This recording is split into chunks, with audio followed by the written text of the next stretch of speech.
The previous speaker in the first session started his talk with a remark about how long it would take a professor of law to deliver all of his knowledge. And he thought it would take about 6 minutes, as long as the professor was speaking slowly. So my aim, of course, is now to deliver my speech, talking very slowly in about 5 minutes, and convince you that this is all what I have to say. So, Mr. Jonathan Wills, thank you very much, for this really very encouraging remark, this morning. So, with some sense of trepidation, I'm going to start my talk. Now, I congratulated the organizers of this conference, and I do so advisedly, because on the 29th of April 2017, at 2:30 in the afternoon, I myself organized a conference on arbitration in Pakistan, whilst I was the dean of the law school at LUBS. And I just going to read out the title of this conference. It was Arbitration and Pakistan, a lost cause, ? And in fact, two of our speakers are here today, Mr. Tuvilendal QC and Mr. Faisal Lakwi. So it would have been interesting to actually ask them on the panel, how they actually assess their contributions to that conference in 2017. But I myself drawing a kind of preliminary conclusion after 5 years, clearly have to admit that this was the wrong title. And that actually arbitration in Pakistan is definitely not a lost cause, as is very much in evidence by the fact that the Ciarb Institute of Arbitrators is now actually starting a branch here in Pakistan, that we have a very active judiciary who is actively participating in supporting this conference and the growth of international commercial arbitration and domestic commercial arbitration in Pakistan. For my substantive contribution, which of course has to be short, I was reminded of a PhD student of mine who is currently working on how to improve the arbitration regime in Dubai, in the United Arab Emirates. And he has come up with an interesting idea of visualizing how arbitration regimes work and how they can be improved. And I think his reference points were actually the 5 pillars of Islam. The idea that there are constituent parts which basically create the system, a faith, or he said by extension, an arbitration system. So if you have 5 pillars of Islam, what would be the pillars of an arbitral system which works and meets the demands that needs of the user as usual? I quoted the modernization pillars, and he identified 3. He said the first pillar, the first modernization pillar, is legislation.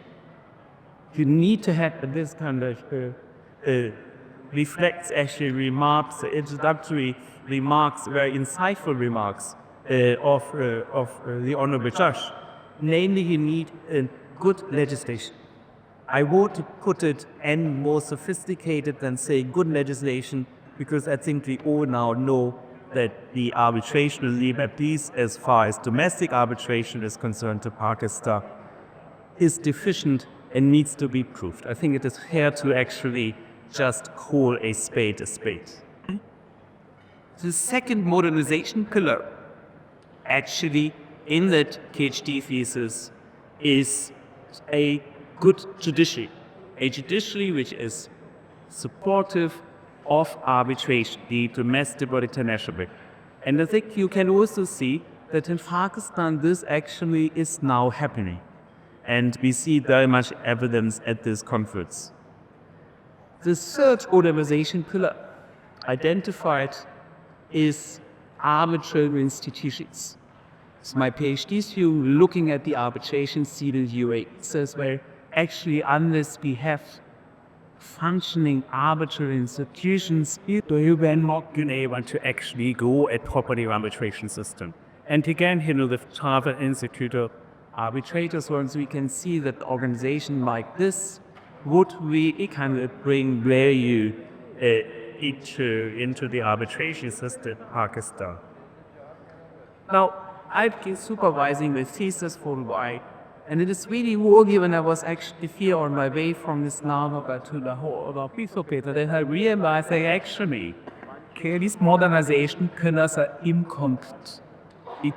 An important pillar is missing. And that missing pillar is legal education. And the reason why legal education is so important, I'm going to just outline in a few words. If you look at arbitration dispassionately, you would define that really it can be bifurcated, divided into two main bullets. And arbitration practitioners only tend to talk about one of them. And this is the process of arbitration. It is how arbitrations are organized, what is the seat, what is the administrative law, what is the process of arbitration. The second part, which is perhaps ignored, is what I call the substantive part. Namely, what actually is the arbitration, the dispute is about. And again, I find it encouraging that in the Ciarb Institute of Arbitrators, for instance, in the training and testing regime, they talk as much about process as about knowledge of the law of obligations. Because unless you know your law of contracts, you will not be able to actually act as a conversion arbitrator. It is as simple as that.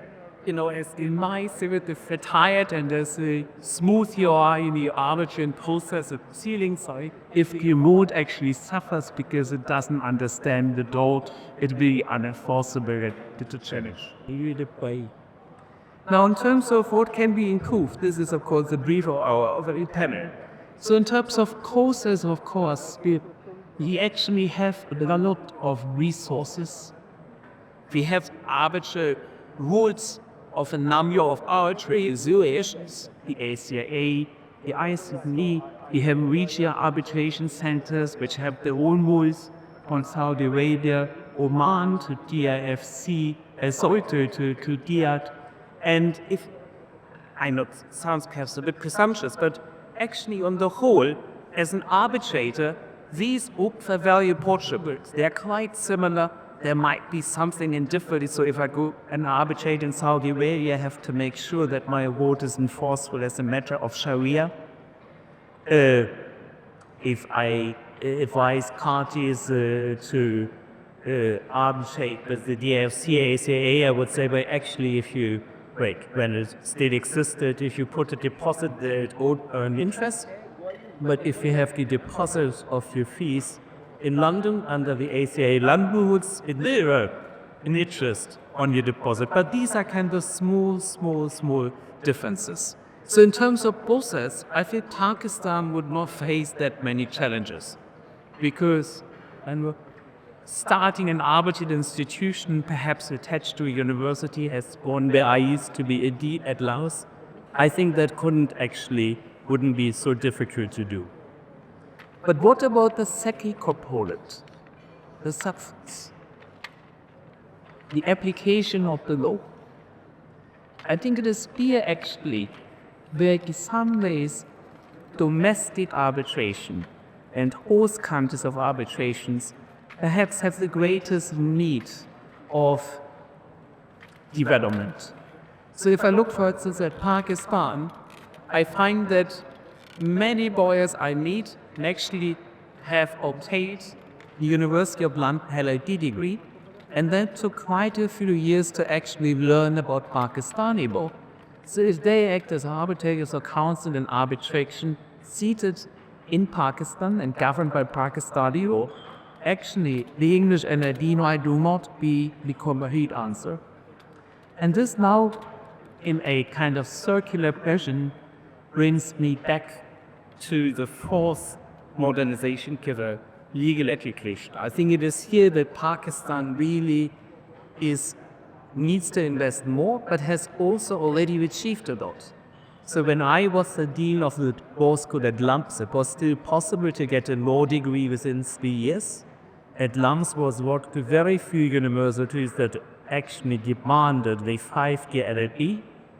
Now, 5 years later, standing here in 2022, actually all law degrees in Pakistan are 5 years degrees. So I promised that this would be a very, very short kind of the talk. So what I really would like to bring into this conference is the need to focus on legal education of Pakistan and to take pride in law schools and legal education and training, as for instance offered by the Ciarb and Supreme arbitrators. So again, thank you very much for having me, and I stay Oda Hafiz.